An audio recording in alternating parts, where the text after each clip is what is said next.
Hello, it's me again, Ria, and welcome back to my channel. Today, I'm going to make the tartetatin. Is the classic French dessert. It's an apple tart, but baked upside down. So, I will show you. For my tartetatin, here are all my main ingredients. I'm going to use 6 apples, 2 star anise, 1 stick of cinnamon, sugar for caramelizing, butter, and a squeeze of fresh lemon.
Here are all my apples, nicely peeled and cored.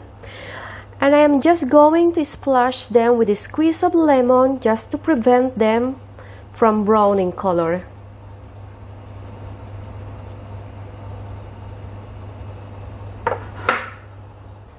So in the pan, I will just add sugar to caramelize.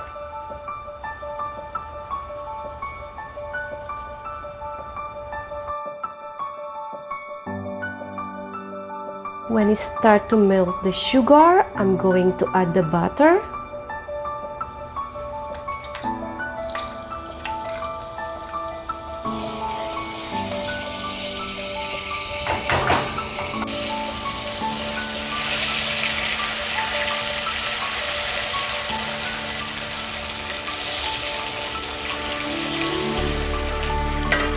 And I will add the cinnamon and anise.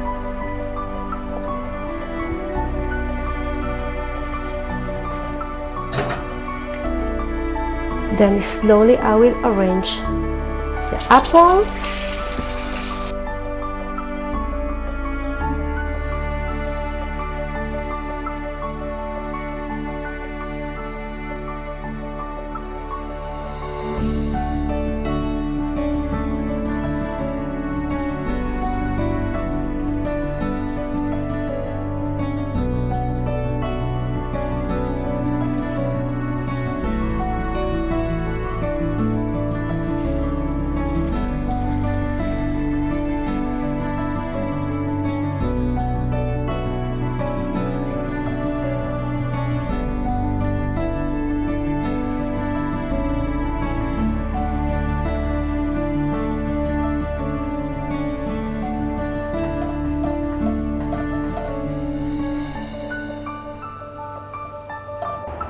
Now it's already properly sealed. I will just poke with a sharp knife to allow some steam to escape.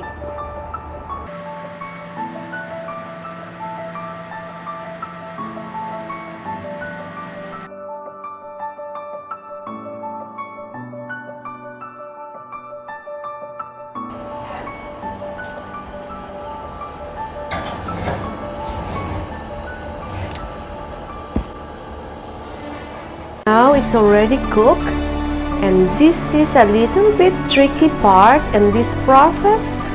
I have to flip this quickly, and I have to do this after I take it out from the oven, because once the caramel is cold, it is difficult to take it out. I will just run the spatula to make sure that there's nothing really stick there.